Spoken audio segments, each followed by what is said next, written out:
Problem number A2 from part A.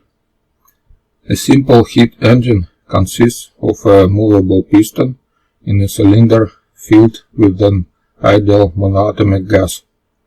Initially, the gas in the cylinder is at pressure P0 and volume V0. The gas is slowly heated at constant volume. Once the pressure reached 32 P0, piston is released, allowing the gas to expand so that no heat either enters or escapes the gas as the piston moves. Once the pressure has returned to P0, the outside of the cylinder is cooled back to the original temperature, keeping the pressure constant.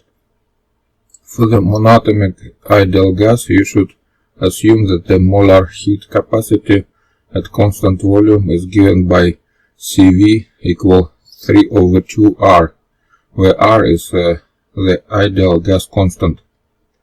You may express your answer in fractional form of as decimals. If you choose decimals, keep 3 significant figures in your calculations. The diagram below is now necessarily drawn to scale. Questions. A. Let V maximum be the maximum volume achieved by the gas during the cycle. What is V maximum in terms of V0?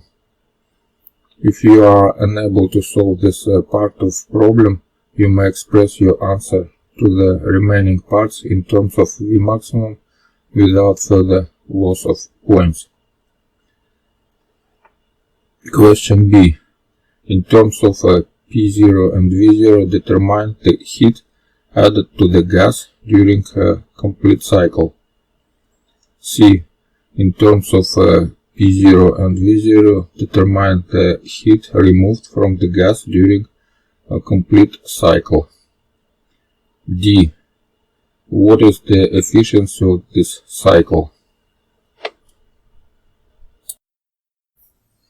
Solution. This problem connected to gas laws, and usually we use so-called VP diagrams to solve problems. First question. Let V maximum be the maximum volume achieved by the gas during the cycle. What is V maximum in terms of V0? Here we have 3 processes. First process with a constant volume, we call it isochoric.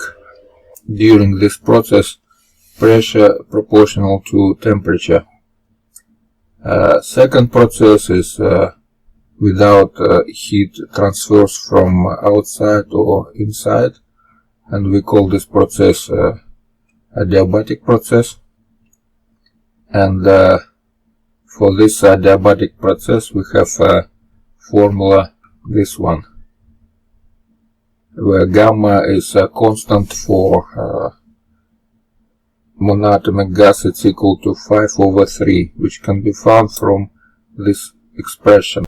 We have gamma equal Cp over Cv, and the Cp equal 5/2R, and the Cv equal 3/2R. Totally it's 5/3. Also, during this all processes we use universal gas law, which looks like this. And last process is from 3 to 1. It is going with a constant pressure. That's isobaric compression. Here volume proportional to temperature. We can solve this problem using a special table like this.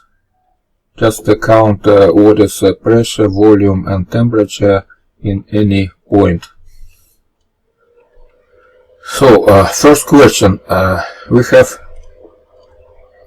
process from 2 to 3, adiabatic process. So we use this formula, and from here when we use numbers for gamma, P2, V2 and P3, we can count what is V3. We know that P2 equal 32 P0 and P3 equal P0 and V2 equal V0. So totally, when we put all these numbers, we will get just 8 V0. That's the answer for the first question. Next question, determine in terms of PV and P0 and V0, determine the heat added to the gas during a complete cycle. If we analyze this all three processes, heat added only during process from 1 to 2. That's isochloric heating.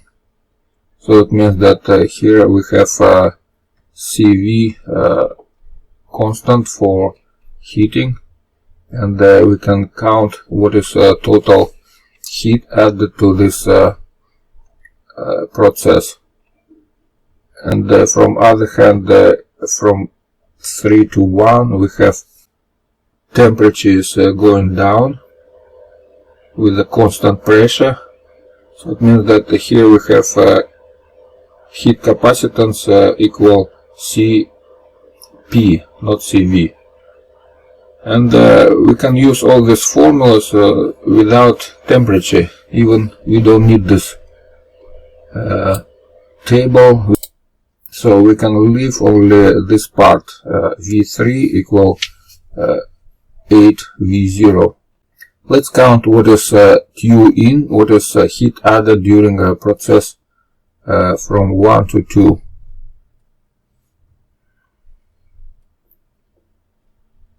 This is total formula. Q in equal number of moles in this gas multiplied by heat capacitance with the constant volume, which is Cv, and multiplied by temperature difference. Also we can rewrite this